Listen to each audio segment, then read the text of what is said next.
Amis téléspectateurs de Radio Télépixel, bienvenue à notre 30e édition de l'émission Facilité.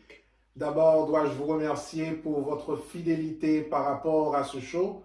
Merci de votre feedback. Les gens qui nous ont contactés pour nous dire qu'ils aiment nos présentations, ça nous fait énormément de plaisir. Voilà pourquoi on a beaucoup plus de motivation pour travailler pour vous un peu plus chaque jour. L'émission Facilité, c'est l'émission où l'on parle de technologie numérique. On vous parle de toutes les nouvelles tendances en technologie. Et notre public cible, je le dis toujours, ce sont les étudiants. Et puisque ce sont les étudiants qui sont visés par ces shows, on essaie de leur guider, de leur donner, de leur mettre sur la voie lorsqu'ils vont être prêts pour aborder le marché du travail. Mon nom, c'est Clément Calvaire. L'émission, c'est Facilité. Le médium, c'est Radio Télépixel. Le contact avec nous se fait par téléphone au 514-799-6087 et par courriel, vous pouvez nous joindre à clément.calvaire@clémentcalvaire.com. Aujourd'hui, on est ici pour vous parler d'une thématique, pour vous parler d'un sujet assez intéressant dans le domaine des technologies, c'est la gouvernance des TI. On va voir c'est quoi la gouvernance des TI, pourquoi c'est important pour une organisation, quelles sont les différentes activités, les différents rôles qui sont mis en place lorsqu'il faut qu'on implante, lorsqu'il faut qu'on adopte cette approche au sein d'une organisation. Voilà autant de points que l'on va aborder avec notre invité qui est un expert dans la gouvernance des TI et qu'on est heureux de recevoir sur cette plateforme. Son nom, c'est Anglade Perrier. Salut Anglade, c'est un plaisir énorme et immense de vous recevoir sur cette plateforme. Comment ça va? Salut Clément, ça va bien, merci. Donc, ça me fait plaisir aussi de vous rejoindre sur le plateau. Et je salue vos auditeurs. Ça me fait plaisir d'être avec vous. Excellent. Anglade, je vous ai présenté comme étant un expert dans la gouvernance des TI. Parlez-nous un peu de vous. Qui est Anglade en termes de profil TI? En fait, j'ai un bac en génie électrique. Donc, j'ai commencé ma carrière comme administrateur de système et administrateur de réseau. Donc, je suis le gars qui faisait tout en TI, qui configurait les serveurs de courriel, les serveurs mail, les serveurs web, qui faisait un peu de support également. Et à un moment donné dans ma carrière, je me suis dit, il faut que j'évolue un peu. Okay? Donc, puisque ça bouge tellement, en plus, j'avais constaté une autre réalité. Et les infrastructures sont de plus en plus hébergées vers des solutions infoniagées ou des solutions cloud. Je me suis dit peut-être que je vais être désuet. Donc, c'est le temps probablement de faire avancer ma carrière. Donc, à ce moment-là, j'ai commencé à explorer les autres domaines de compétences, notamment ce qui m'a amené à faire de la conformité TI, ensuite de la gestion de risque TI, et j'ai eu la chance aussi de travailler avec plusieurs entreprises pour mettre en place des cadres de gouvernance TI. Donc, c'est un peu ça. Donc, c'est le marché qui m'a orienté pour faire cette réorientation de carrière ou cette spécialisation en gouvernance TI. Excellent. Donc, on va mettre la main à la pâte pour vous poser la première question qui va nous mettre dans notre sujet. Comment est-ce que vous pouvez définir pour nous la gouvernance TI? Des gens qui nous écoutent, qui entendent parler de gouvernance TI, ça leur dit absolument rien. Comment est-ce que vous pouvez leur expliquer en quoi consiste exactement la gouvernance des TI? J'ai bien peur de vous décevoir, Clément, mais il n'y a pas une définition. Il y a autant d'expériences, autant d'expériences professionnelles, autant de vécu, c'est autant de définitions. Autant d'organisations, c'est autant de définitions. Mais la meilleure façon de présenter la gouvernance TI, c'est comprendre l'importance des TI au sein des organisations. Dans le temps, du temps où je faisais, par exemple, et j'étais admin système, on voyait les TI comme juste une fonction de support.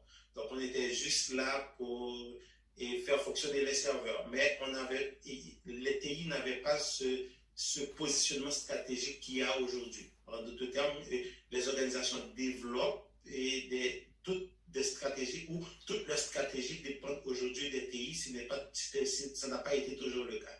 Donc, avec cette importance que les TI occupent au sein de l'organisation, à ce moment-là, les gestionnaires, les responsables, les conseils d'administration, les comités exécutifs commencent à se poser la question comment est-ce que, puisque c'est un élément stratégique maintenant pour nous, comment s'assurer que les investissements qu'on fait en TI, par exemple, répondent réellement à nos enjeux et à nos préoccupations. Comment on va s'assurer, par exemple, que les stratégies que nous allons développer au niveau TI sont parfaitement alignées aux stratégies d'affaires, aux orientations d'affaires qu'on s'est données. Donc, c'est à partir de là, donc, si, tenant compte de ce constat, si j'essaie de résumer, de donner une définition de la gouvernance TI, je dirais c'est les mécanismes à mettre en place pour que le conseil d'administration, les comités exécutifs s'assurent que ce qui se fait en TI est pas mal très aligné sur les répondre aux attentes des secteurs d'affaires ou sont alignés sur les objectifs d'affaires. Excellent. En fait, c'est l'alignement des technologies par rapport aux objectifs stratégiques que l'organisation en tant que telle se donne. Donc, c'est ce qu'on pourrait, en d'autres termes, Ça définir. fait un bon résumé, exactement. En fait, Anglade, par rapport à votre expérience, en quoi est-ce que la gouvernance des TI pourrait-elle être importante pour une organisation vu la définition que l'on vient juste de donner? Pourquoi est-ce que ce serait important pour une organisation? C'est plus que primordial, comme je vous dis, étant donné que c'est devenu un actif stratégique. Si ce n'est pas surveillé, donc vous risquez de faire des investissements qui ne rapportent pas de la valeur. Donc, vous êtes en train de jeter de l'argent, en d'autres termes. Okay. Parce que les investissements en TI coûtent généralement cher et les résultats ne sont pas toujours là.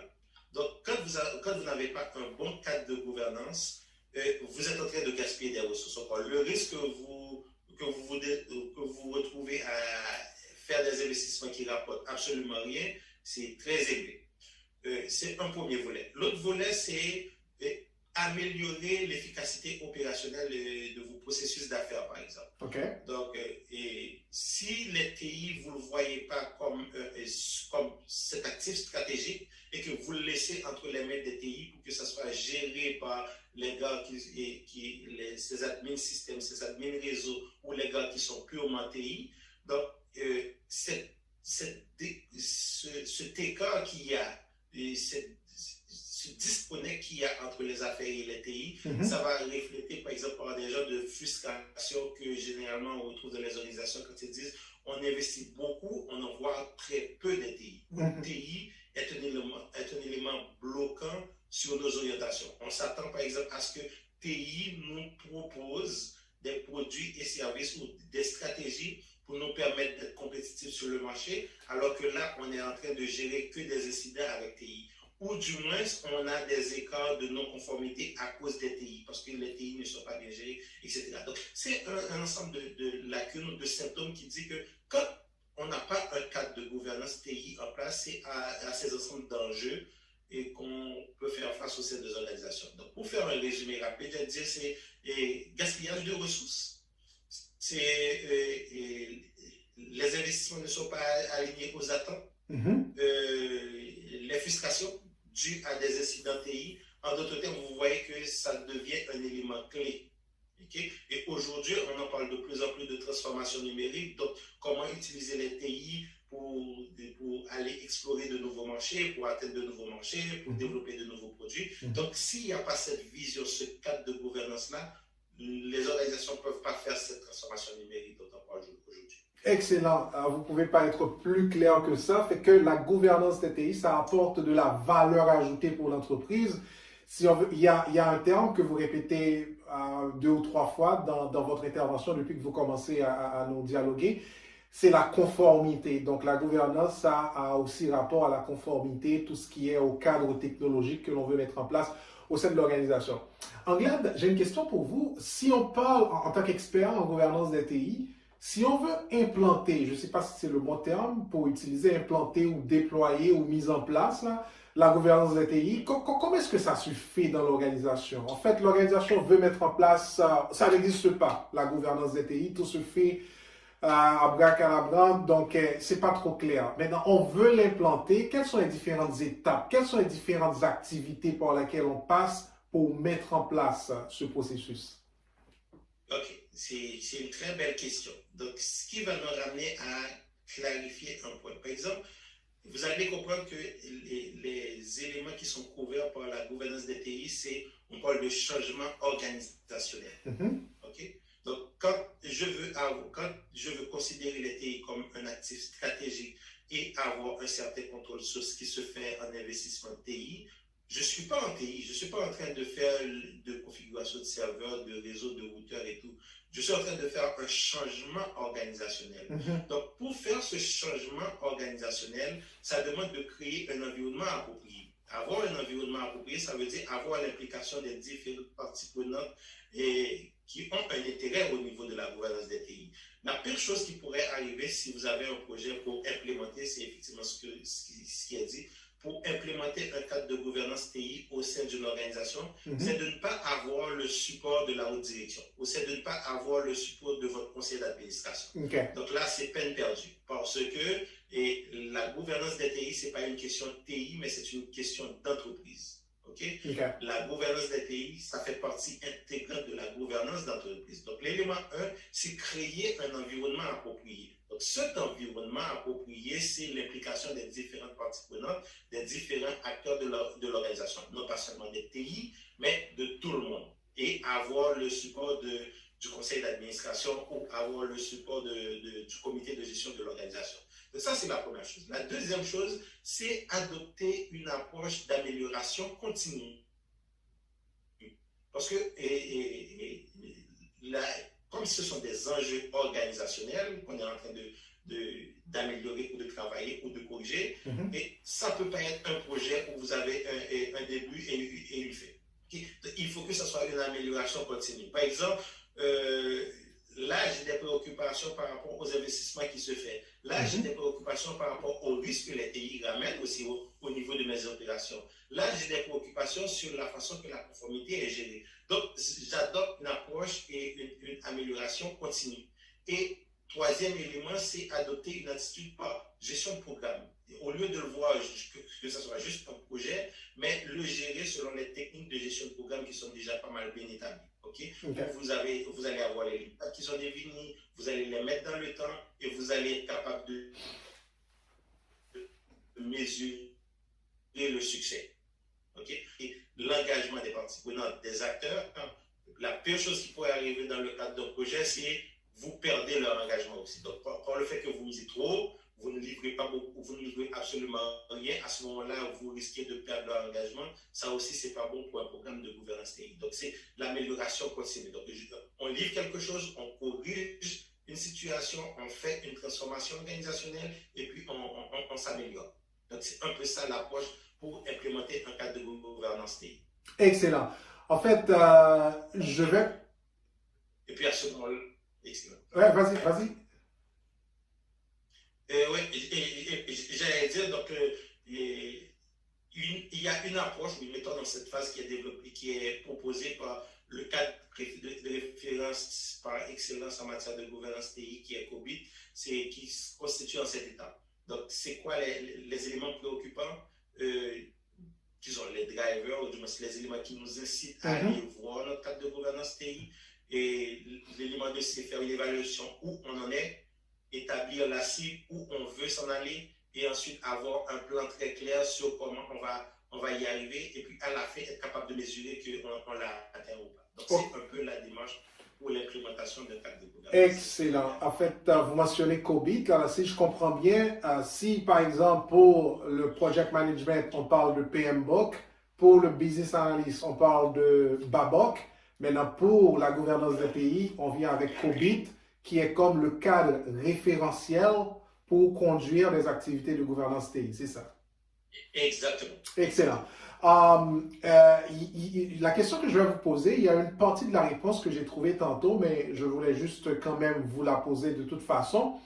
Dans le cadre d'une... Quels sont les principaux enjeux que l'on peut avoir lors de l'implantation de la gouvernance TI au sein d'une organisation? Quels sont les principaux enjeux? À part ce que vous avez mentionné tantôt, il faut que la haute direction s'aligne avec vous, soit d'accord avec ce que vous faites.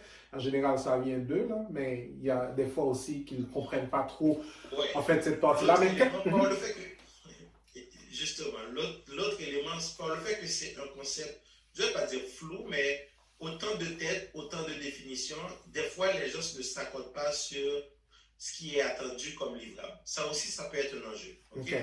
Donc, c'est bien beau de présenter. C'est pour cela qu'il est proposé de monter un dossier d'affaires clair pour être sûr de qu'est-ce qu'on veut livrer. Okay? Donc, si vous n'avez pas l'appui du conseil d'administration, du comité de gestion de votre organisation, c'est un élément bloquant. Maintenant, si vous avez l'appui et que les gens qui mènent ce programme de gouvernance, qui ont été délégués pour implémenter ce cadre de gouvernance, s'ils n'ont pas les compétences qu'il faut, ça va être un défi énorme aussi. Okay?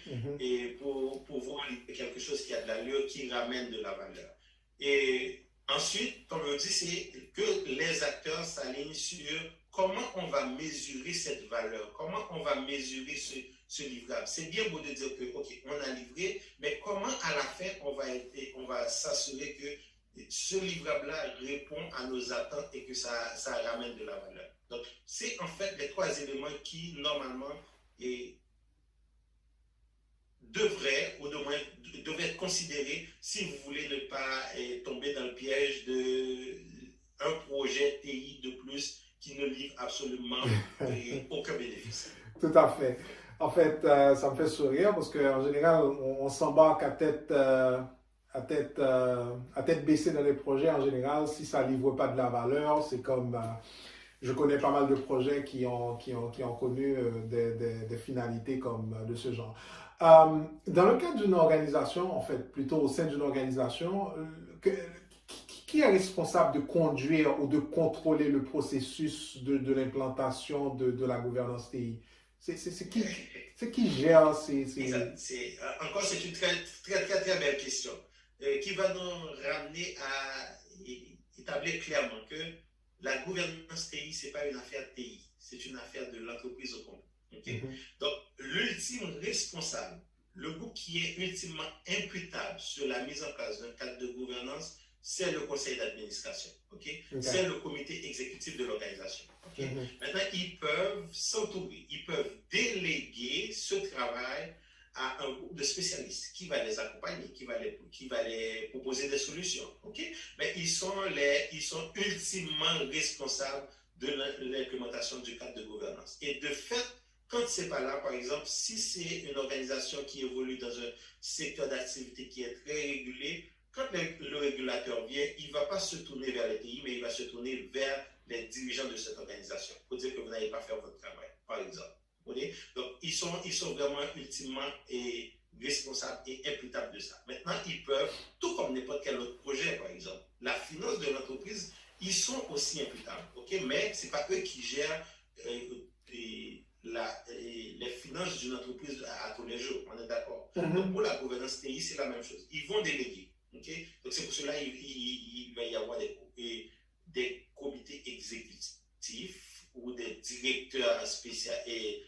qui ont cette responsabilité, mais au final, des professionnels qui ont la responsabilité de l'implémenter, mais au final, ça doit s'aligner, ça doit répondre aux besoins du comité exécutif ou du conseil d'administration parce que c'est eux qui sont imputables.